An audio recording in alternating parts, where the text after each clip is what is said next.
Well, thank you very much indeed. Hello, I'm Alexander Armstrong, and welcome to Pointless, the show where we are always striving to find the most obscure answers. Let's meet today's players.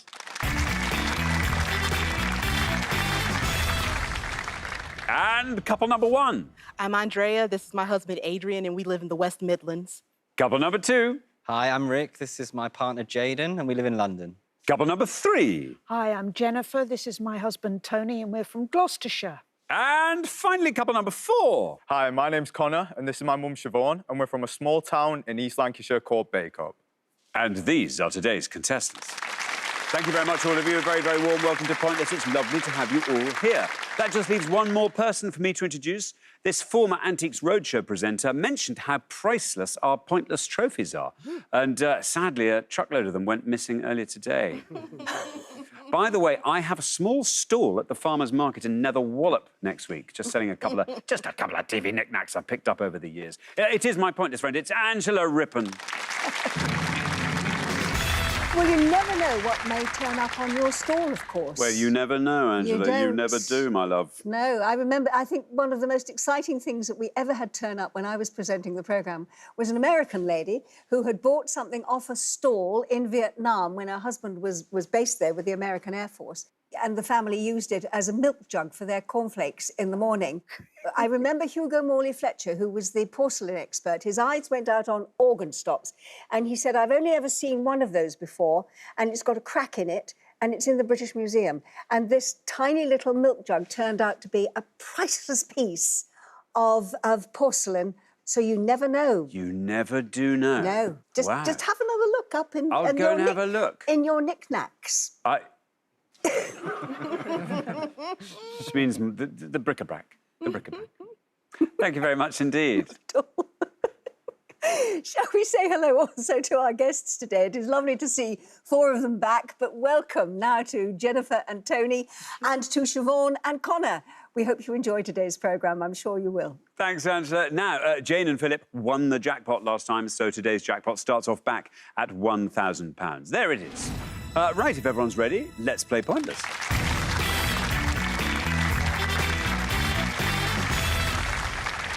It's just worth bearing in mind that it's always the pair with the highest score at the end of each round that gets eliminated, so if you don't wish to be that pair, keep your scores low. There we are. Best of luck to all four pairs. Our first category today is Eurovision acts. Can you all decide in your pairs who's going to go first, who's going to go second? And whoever's going first, please step up to the podium.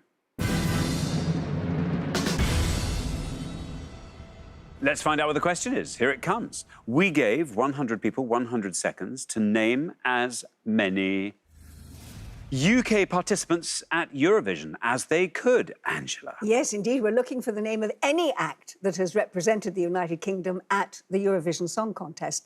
That is from 1957, which is the first year when the UK took part, up to and including the 2024 contest, where the entrant was a duet. We will actually require both names, please.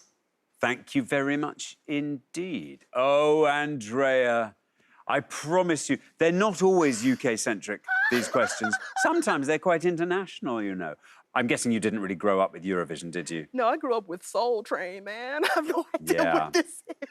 I suspected that would be the case. Well, in which case, this is going to be fun. Yeah! Let's put that to the side of our minds for now, while you tell us a little bit more about yourself, Andrea. All right, so last time I mentioned baseball is life, and it crossed over into civic duty because I lobbied the city of Cincinnati, where I'm from, to name a street after my favorite Reds player, Barry Larkin, and they did it, and I got to meet him, and it was the best.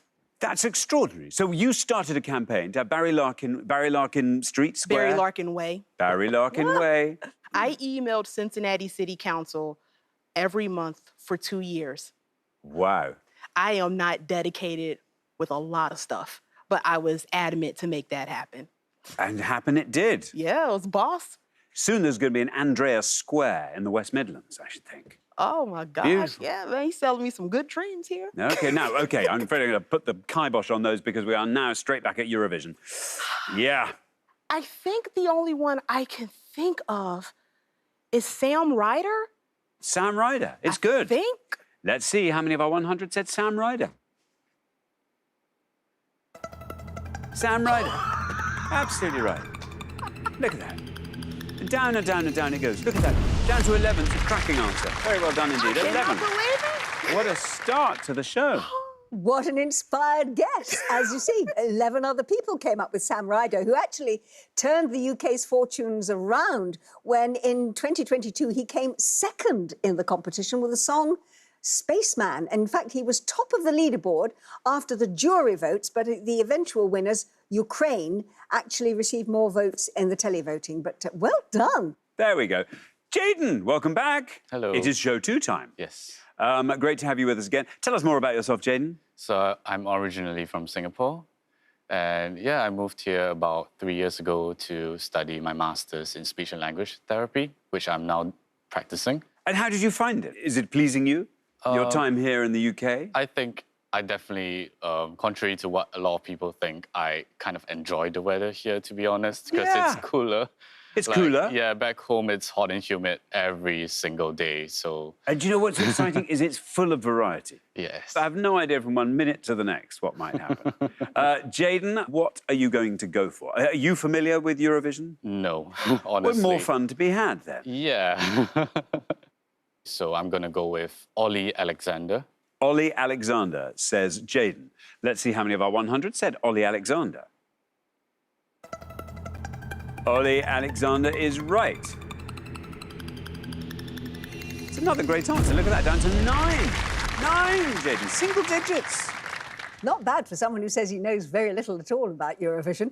The former Years and Years singer, Ollie Alexander, actually performed under his own name.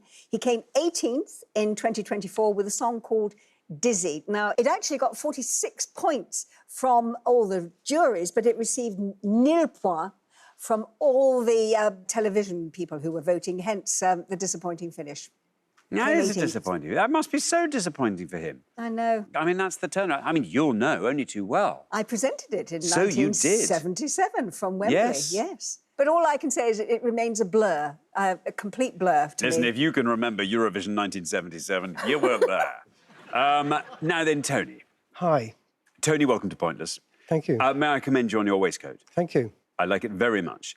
Tell us all about yourself. Well, I'm retired, and for the last 30 years, I've been involved in helping to run the Dad's Army Appreciation Society. Now, that's fun. How amazing. Was it your idea, or did you... No, a chap started it. Bill Pertwee got so much fan mail. Yeah. He got this chap to set up the society, and then myself with 2 other colleagues took it on, and we've been doing it ever since, 30 How years. incredible. I presume we have members all over the world. All over the world, yes. Yeah. Now then, Tony, what are we going to go for? UK participants at Eurovision. I'm going to say the Shadows. The Shadows. Shall we see if that's right? Shall we see how many people said it? The Shadows. It's absolutely right. I could tell by the way you delivered it that it was going to be right. 11 is our high score, 9 is our low. You passed them both. Down it goes 2. Tony, very well done. Well done on your answer. The band, The Shadows, actually came second in 1975 with Let Me Be the One. They actually lost to the Netherlands that year, who had a song called Ding a Dong, as all of those songs are now at Eurovision, sung by Tietjen. Thank you very much indeed. Now then, Connor, welcome. Hi. It's very good to have you here, Connor. Welcome to Pointless. Tell us all about yourself. I am a media student and I work as a children's sports coach, which is a great job. I love it a lot. This is fabulous. So you're a media student. What year are you in and where? In Manchester, and I am in 3rd year. And talk me through the sports coaching. What sports in particular, or is it Well, everything? it's an array. I go into primary schools, I'll do dodgeball, handball, Dodgeball. football. You know, we Bit of started doing croquet, ultimate... bit of archery. Yeah, a bit of Yeah. archery. Yeah, I mean, it's a great job. Every day is different, you know. That's You get to hang fantastic. out with kids as well. Kids are lovely. I bet, and I bet Well, they love most you too. of them. Most of them are lovely. Yeah, but most of them I love. Now then, Connor. Yeah. UK participants in the Eurovision Song Contest. Well, I'm not 100% certain on this, but I believe Celine Dion. Celine Dion, I think so. representing the UK. Oh, man. Let's have a look at that, shall we? Celine Dion, is it right? And if it is, how many people said it? I'm sorry, Connor. I'm sorry. That's 100 points, not Celine Dion. She did actually appear in the Eurovision Song Contest in 1988. Celine Dion is Canadian, but she did represent Switzerland in that competition that year. We are halfway through the round. Let's have a quick recap of those scores. 2, Tony. That is terrific. Very well done indeed. 9, Jayden. Also terrific. 11, Andrea. All these lovely low scores from people who had no interest at all in Eurovision. Absolutely fantastic. And then we travel up to 100. And Connor, who grew up with Eurovision all around him, squandered it. That's what he did. 100 points there, Connor. Listen, don't you worry. It might not be the last 100 in the round. You never know. And maybe Siobhan can claw something back. I don't know. But good luck with that. We're going to come back down the line now. Will the second players please step up to the podium? Siobhan, welcome to Pointless. It's great to have you here. Tell us all about yourself. I'm a nurse. I live with Connor, my husband and my daughter, and we have 4 cats and 2 little French Bull Terriers, all rescues. Wow. Yeah. How do the French Bull Terriers get on with the cats? Quite well. They do like to have a little chase now and again. Yeah. But they never attack them. That's nice. Yeah. If the cats stop and don't run away, they don't know what to do. Yes, I think that's it. I think that's probably it. Cats sometimes, yes, Yeah. running away like that. I think they do it for the sport, though, the cats. That's right. Because they know that it's hilarious. Yeah. And they leap up onto a fence and just laugh at dogs. Yeah. Yeah, that's what I'd do if I was a cat. Yeah. Now, Siobhan, you are on 100. You are the high scorers by a little margin, actually. Yeah. So we're going to need a spectacular score from you. Well, unfortunately, we're not big Eurovision fans in our household. Fair enough. So I'm afraid I'm going to have to say Katrina and the Waves. Katrina and the Waves, says Siobhan. Let's see how many of our 100 said that. There's no red line for you, as you are the high scorers, Siobhan, but where do we end up with Katrina and the Waves? It's absolutely right. Down that goes to 18, taking your total up to 118. Not only did they take part, they actually won in 1997 with Love, Shine a Light. And apparently, to date, the UK's most recent Eurovision victory. We've not done terribly well since. It did give the group their first UK top 10 hit since Walking on Sunshine. It went to number 3 in the singles chart. But that was an inspired answer. Well done. You know how we always say every year, oh, it's always loaded against us. It's funny how, when actually we had Sam Ryder there, who was just outstanding, maybe we settle on that little argument a little bit too readily. Maybe we do. Maybe we need to put our socks up. Yes. Maybe we do. Maybe we do. Thank you very much. I've got that off my chest now. And now then, Jennifer, welcome to Pointless. Lovely to have you here from Gloucestershire. That's right. Absolutely lovely. And tell us all about yourself. Well, when I retired, I started doing Open the Book in our local primary school. We go in and take an assembly and we act out Bible stories with the children. We get them involved as much as we can, dress them up, and they absolutely love it. Well, they're always good stories, aren't there? Yes. Some cracking tales in there. Wonderful. Now, Jennifer, I have great news for you. I mean, not only on the back of Tony's brilliant low score, but also the fantabulous high score behind you. You're through to the next round. That takes the pressure off a little bit. Have you got a good answer, though? I hope so. Sandy Shore? Sandy Shore. Who could forget Sandy Shore? Let's see how many of our 100 said that. There's no red line for you. You're already through. Sandy Shore is right. Down goes Sandy Shore to 33, taking your total up to 35. I think we probably all remember Sandy because she always liked to perform barefoot, didn't she? And she certainly did in the Eurovision that year, which was 1967. She won with the song Puppet on a String. We have actually won 5 times in Eurovision. Yeah. Thank you very much indeed. Now, Rick, welcome back to Pointless. Great to have you here. Tell us more about yourself, Rick. So I'm an occupational therapist. I work in a wheelchair services, so kind of help children and adults with postural and mobility needs to access the community and do the things they want to do in life. Good for you. And when you're not doing that, Rick, what thrills you? So before I told you that I played badminton, I also Indeed. do a bit of weightlifting as well and CrossFit. You know. Are you forever working on new personal bests and things like that? Well, I'd like to think that.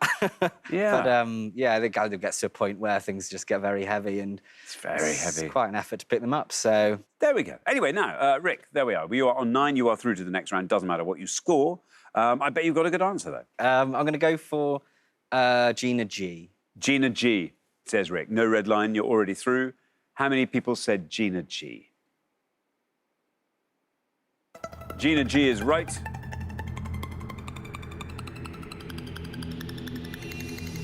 That's a good answer. Down to 5. Our second lowest score of the round. Very well done, taking your total up to 14. And actually, she's not British, she's Australian, as you probably know. She represented the UK, though, in 1996 with Ooh Ah Just a Little Bit. Despite finishing only 8th in the competition, to date it is still the most recent UK Eurovision entry to actually top the UK singles chart. Thank you very much. Aid, welcome back to Pointless. Great to have you with us again. Tell us more about yourself. I'm an engineer in the Royal Air Force. I've been doing that for 32 and a bit years and counting. Goodness me. Talk me through some of your tattoos. Some fantastic... Most of my ink is music-related. Yes. I'm really heavily into music. I played in bands for most of my life. Yeah. And gigs and live music is pretty much what I do in my spare time. Very so if good. I like a band enough, they make it to They the make arm it of onto the arm of fame. Yeah. Wow. Very good indeed. Now, Aid, you're on 11. It doesn't matter what you score. You're through to round 2. What are you going to give me? OK, so I was racking my brains because Eurovision isn't really my wheelhouse. I was going to say, I was as you wondering probably how many guessed. Eurovision bands you had on your right arm. I'm guessing not that many. No, I'm going to go for a pointless answer. I'm going to rack my brains all the way back to the 1970s. And I seem to recall a song, is it Mike Moran and Lindsay DePaul? Mike Moran and Lindsay DePaul. Yeah, Rock Bottom, I think. Andrea, this is the wondrous man you married. This is why I moved over here. Yes. Mike Moran and Lindsay DePaul. I think. There is no red line for you because you are already through. Did anyone say Mike Moran and Lindsay DePaul? Is it right? Ah, it is right.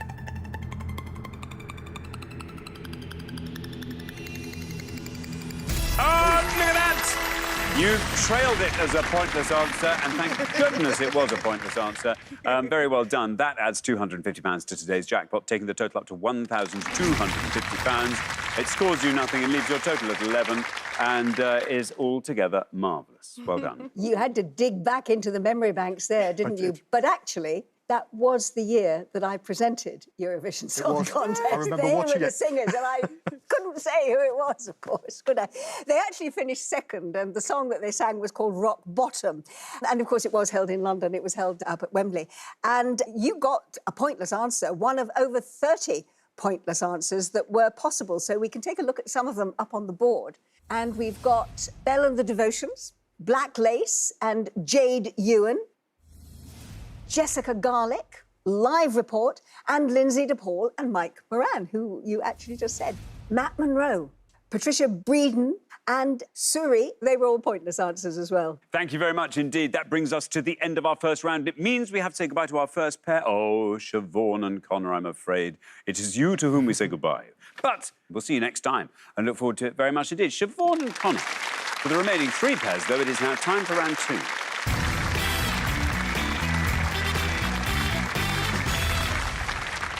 And there we are, down to 3 pairs. Very, very well done indeed. You made the cut. Aid, in some style, being our lowest individual scorer there. Lovely pointless answer. And Aid and Andrea, what a pair. Fantastic. You were our lowest combined scorers, so brilliant work on the near podium. Best of luck to all 3 pairs. Our category for round 2 today is Asian geography. Can you all decide in your pairs who's going to go first, who's going to go second? And whoever's going first, please step up to the podium. And the question concerns cities in Asia. Angela. On each pass, we're going to give you 6 clues to cities that are located on the continent of Asia. And by Asia, we're including Central Asia, South Asia, Southeast Asia, and the Middle East. And we will give you the first letters of these cities, but please give us the most obscure of these names. Thank you very much indeed. So let's reveal our first board of clues for cities in Asia. Here they are. Japanese city known as Edo until 1868, whose present-day name translates as Eastern Capital. T.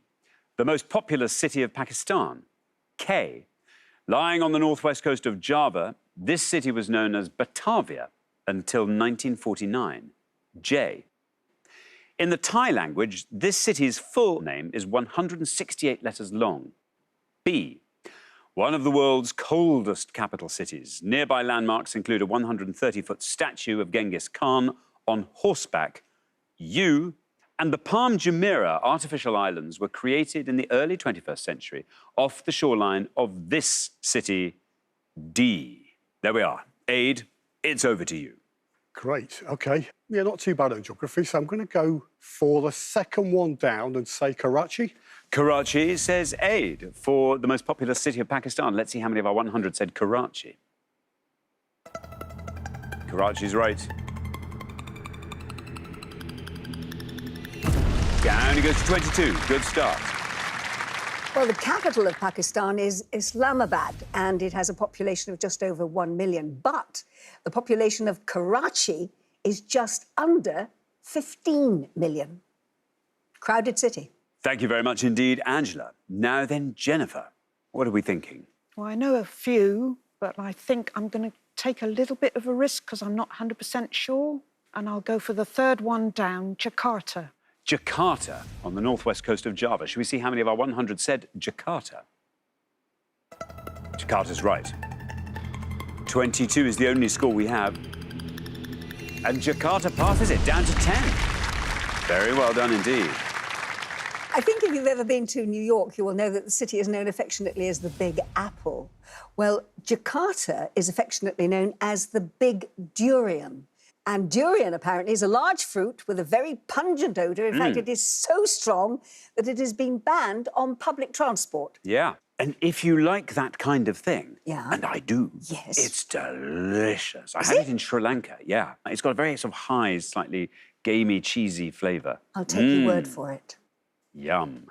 Yum, yum, yum. Jayden, you are the last person to have this board. Already we've got to that stage of this round. Do you feel like filling in the blanks for us? I'll try. So the top one, Japanese city, is Tokyo. And then the Thai language city, so it's Bangkok. Not too sure about the one that starts with U. And then the last one, I think it's Dubai. So I'll try Dubai, I think. Yeah. You're going to go for Dubai at the bottom. Let's see how many of our 100 said Dubai. Dubai is absolutely right. 22 is our high score, 10 is our low. 27 for Dubai. Not bad. Well, Jayden, I think you answered all of them correctly. There's one that you didn't know the answer to, and I wonder if you do by any chance. The U. The U. Yes, Ulaanbaatar. Ulaanbaatar, yes. And that would have scored you 5. It was the lowest of the scores. Thank goodness we weren't asked to say the name that has 168 letters in its name. We just say Bangkok instead, and it scored 30. And you were absolutely right, of course, about the first one. And it was Tokyo, and that would have scored 41. Thank you very much indeed, Angela. We are halfway through the round. Let's have a quick recap of those scores. 10, the best score of the past. Very well done indeed, Jennifer. Then we travel from there to 22, where we find Aid and Andrea. And from there to 27, where we find Jayden and Rick. I mean, you're a little bit ahead, Rick. You get the new board. Find something lovely and low scoring on that, and it could be a very, very close race for the head-to-head. Good luck with that. We're going to come back down the line now. Will the second players please step up to the podium? OK, let us put 6 more clues to cities in Asia up on the board, and here they come. Host city of the 2008 Summer Olympic Games and then the 2022 Winter Olympic Games, B. The K-pop groups BTS and Blackpink were formed in this capital city, S.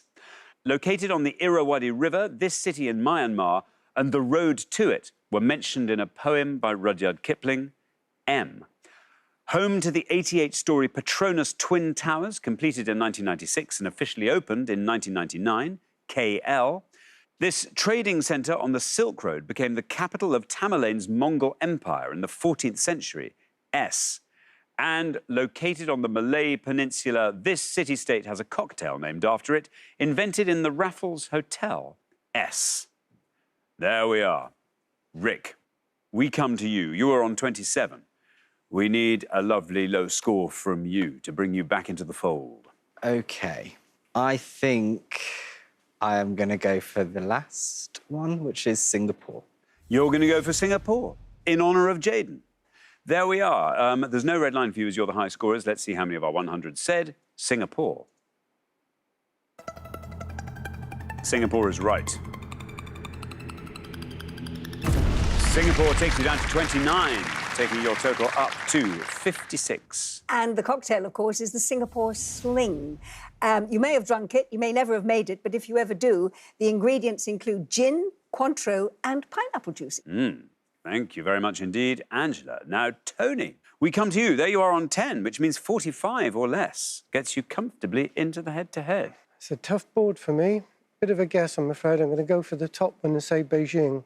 Beijing, says Tony. Shall we see if that's right? Shall we see how many of our 100 said it? Here is your red line. Let's see if we can get you below that. Beijing, absolutely right. And you are into the head-to-head. Very well done indeed, Tony. 31's what that scores. 41, your total.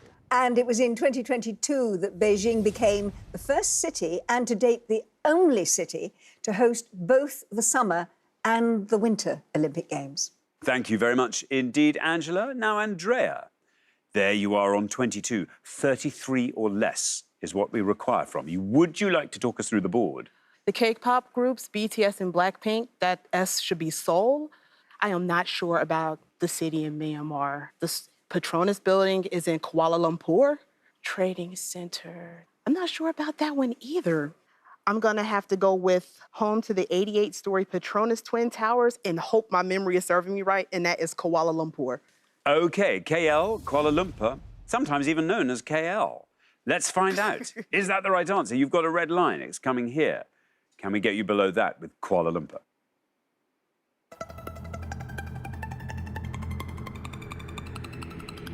Yep, good enough. Look at that, exactly. You needed 33, you got 33, taking your total up to 55 and getting you into the head-to-head. Well done.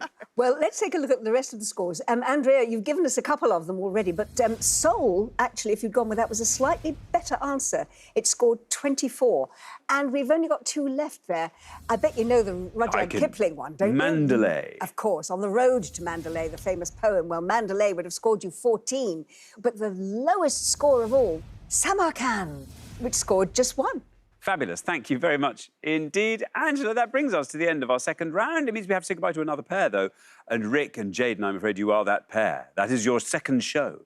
We will see you next time. Thank you very much for playing, Rick and Jaden. For the remaining 2 pairs, though, now time for the head-to-head.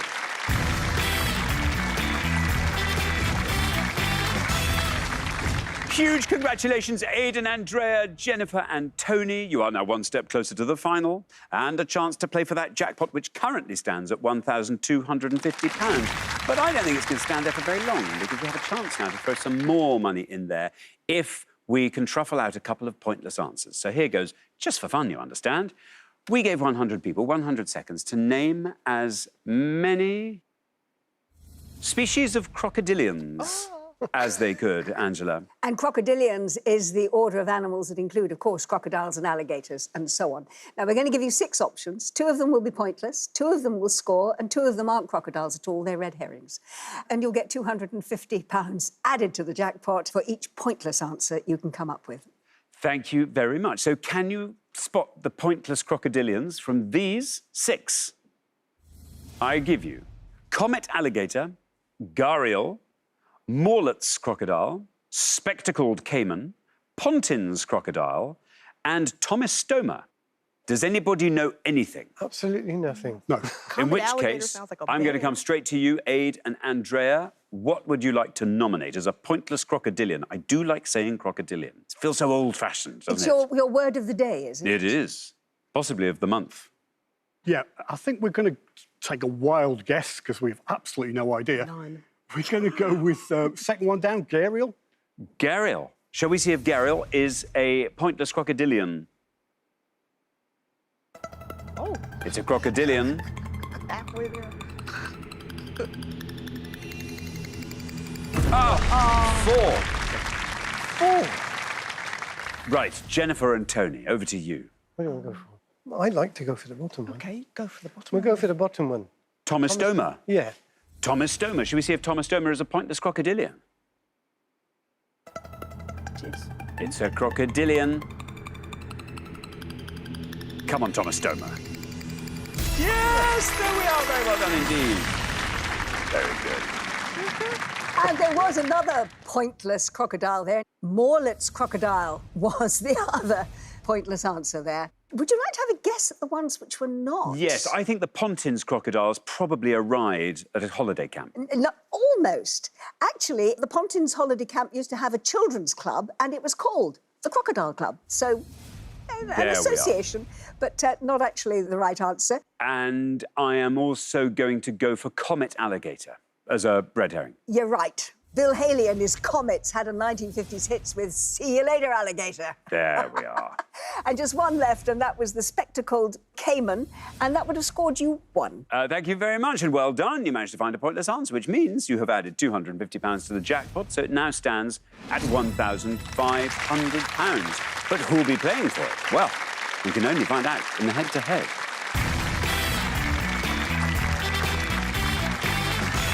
Now, as ever, the first pair to win 2 questions will be playing for that jackpot, and you are now allowed to confer before you give your answers.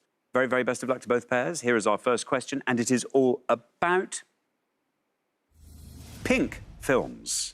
And we're going to show you 5 images from films where the colour pink has made a significant or a memorable contribution in some way. We have the initials of the film and the year of its release, and then it's up to you to give us your best film title. Thank you very much indeed. Let's reveal our 5 pink films, and here they come. We have A, MG, 2004. B, 2023. C, PIP, 1986. D, FF, 1957. And ELB, 2001. There we are. Now, Aid and Andrea, you get to go first as our golden couple. Okay. Oh, I've seen most of these movies, too. No, I thought we should go for pink. Is that A, Mean Girls? Okay. We're going to go for A, Mean Girls. You are going to go for Mean Girls for A. Mean Girls. Right. Jennifer and Tony, can you talk us through that board? I only know one. I think I only know one. B. B. Yeah, go on then. Barbie. Barbie. So we have Mean Girls and we have Barbie. Aid and Andrea have gone for Mean Girls for A. Should we see how many of our 100 said that? Mean Girls. Mean Girls is right. Down it goes to 54. Meanwhile, Jennifer and Tony have gone for Barbie for B. Shall we see how many of our 100 said Barbie? Barbie is right. 87 for Barbie. That means very well done, Aid and Andrea. After one question, you are up 1-0. And you went for the 2 highest scoring names on the board there. C, you've got... Pretty in Pink. Pretty in Pink. That would have scored you 34. I'm going to leave the other one for a minute. Legally Blonde was E, 48. Now, I think I saw Fred Astaire in the back of that photograph. That's a clue for FF. There he is. There he is. Ah, what film is that? FF? No, I'm not getting it. Funny Face. Oh, it's Funny Face. And it's, yeah, 1957, quite an old one. That would have scored you 3. Wow. Beautiful location there. Isn't it just? Lovely. Thank you very much indeed. OK, now, here comes your second question. Jennifer and Tony, you get to answer it first, but you've got to win this one to stay in the game, so good luck. Our second question is all about car body types. Well, we're going to show you 5 styles of car, but they have alternate letters missing. So please give us your most obscure answer.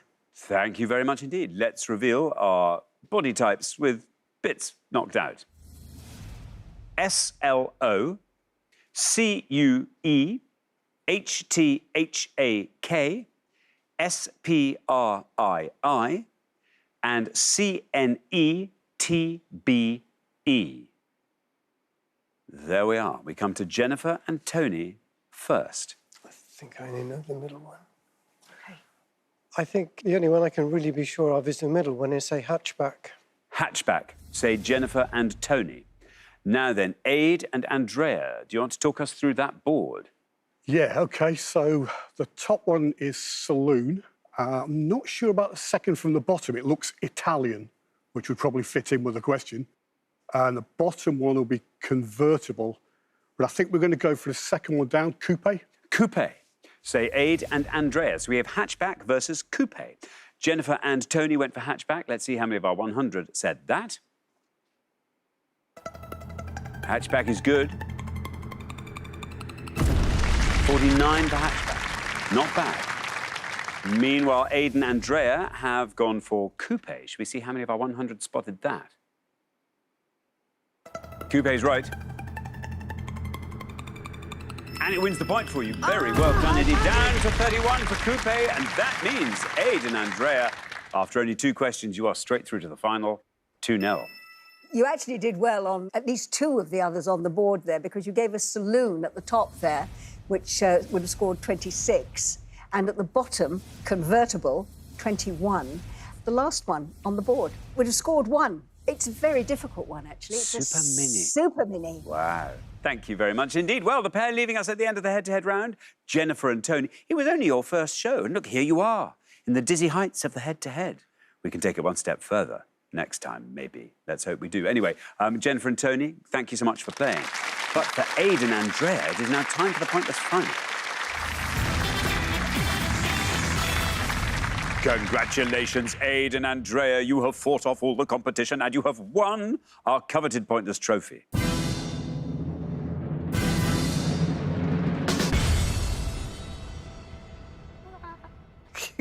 You now have a chance to win the pointless jackpot. And at the end of today's show, the jackpot is standing at £1,500. The question is, what's going to help you win it? What do you want to see come up? Oh, man. I mean, baseball. Classic punk records or 1970s, 80s comedy or American sports. OK, very good. Well, let's hope. One of these sorts of things. There'll be 4 things for you to choose from anyway. So let's see what they are. Male England footballers overseas in 2023-24, fishing, Gilbert and Sullivan, one day on screen. I mean, fishing is like a sport, isn't it? Oh, Gilbert and Sullivan, I have no clue. What about Footballers, I don't know enough. I don't know. the one day on screen? Could be anything, that. You want to give it a go? Yeah. Okay, we're going to go with one day on screen. One day on screen. Yeah. OK, Angela. We are looking for anyone who received an acting credit for the 2011 film One Day, or the 2024 Netflix miniseries One Day. And this is according to IMDb as of June 2024. Thank you very much indeed. Now, as always, you've got up to 1 minute to come up with 3 answers. All you need to win that jackpot is for just one of those answers to be pointless. If you can find 3 pointless answers, I will throw in a £500 booster from the goodness of my own heart. Are you ready? Yep. Yeah. OK, let's put 60 seconds up on the clock. There they are. Your time starts now. So I know the One Day show is on Netflix. Okay. And I think they're like in Edinburgh. And I remember seeing a young lady on there, but I cannot think of her name to save my I life. have no Are you idea. familiar with any of... Is it British or is it American? No, it's British. It's not American at Day. all. Yeah. So it would be... I mean, the film 2011, like somebody like Colin Firth be in that or something. Yeah, we're going to have to guess 2011. Films. One Day. I have no clue. No idea. I don't know why the name Aisling B keeps coming in my head. Aisling B. Yeah, I don't. That's probably not right, but that She's name the keeps, one. She was on one Taskmaster. I know who she is, Yeah. but I don't know why that keeps coming in my head. So Maybe she was in it. we can go with a guess. Yeah. The film. Who were big actors in 2011 over here? 10 seconds left. We have to just guess, aren't we? No idea. I really am struggling here. Okay. Should have gone with the footballers. OK, that is your time up. I'm so sorry. It's either not long enough or far too long. Take your pick. But what 3 answers can you give me? For the film, we're gonna guess Colin Firth. Colin Firth, as good a guess as any. Yeah, for real. For the TV series, Aisling B. Aisling B. And Cast for the film 2011. Oh, what's his name? David Morrissey. David Morrissey for the film. OK, of those three, which is your best shot at a pointless answer? None of them. I'm sorry, I just supposed to say that. Well, you said Aisling B came into your head, so we might as well Let's put put her last. Aisling B last, Yeah. then, shall we? Least likely to be pointless? Probably Colin Firth. Yeah. Colin Firth, and then David Morrissey goes in the middle. So Yeah. Colin Firth, David Morrissey, Aisling B. Well, let's put those answers up on the board in that order, and here they are. We have Colin Firth, David Morrissey, and Aisling B. They look terrific on the board. I wonder how terrific they'll look on the column, but we can speculate one of these might turn out to be pointless and might win you £1,500. What would you like to do with that aid? We like to travel, so and Andrea's got a graduation coming up in the US next year, so we might put it towards that. Very important. Andrea, anything else you want to add to that? I'm going to piggyback on what he said and throw in some baseball games during all that. That would be wonderful. OK, well, your first answer was Colin Firth. Let's see if Colin Firth was in the 2011 film One Day, and let's see if he's pointless. Colin Firth. Nope. Bad luck, not Colin Firth. David Morrissey. You thought he was around then? Should we see if he was in the 2011 film One Day? David Morrissey. You thought Aisling B suddenly crept in from nowhere, and you thought maybe Aisling B was in the cast of the 2024 Netflix TV series Aisling B. Shall we see if that's right? Ah, well, I'm so sorry. I mean, sometimes these things fall beautifully for our finalists, and sometimes they don't. I'm so sorry. It was a really tough board, that one. And you gave it your best shot. So very, very well done. I'm afraid you haven't won the jackpot today. But you have won our pointless trophy, and that is the important thing. Thank you so much for playing, Aidan, Andrea. It's been lovely having you on. Ah, yes. Aid and Andrea, I am so sorry. The categories just didn't fall for you today, did they? Just to let you know, both the film and the television series were based on the book One Day that was written by David Nichols. Became a bestseller when it was published, and I think has been again since after the television series. So let's just take a look at some of the pointless answers. Jodie Whittaker, Ken Stott, Matt Berry and Patricia Clarkson, they were in the film in 2011. In fact, everyone in that was pointless, apart from the following: Anne Hathaway, Jim Sturgis, Rafe Spall and Romola Garai.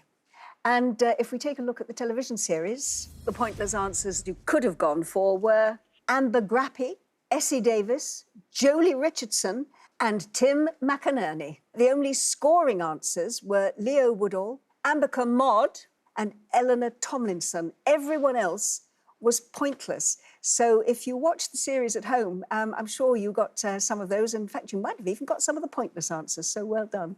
Thank you very much indeed, Angela. I'm so sorry, Aidan, Andrea, that you didn't win today's jackpot, but it's been lovely having you on the show. That jackpot will therefore roll over onto the next show when we will be playing for £2,500. Join us then to see if someone can win it. Meanwhile, it's goodbye from Angela. Goodbye. And it's goodbye from me.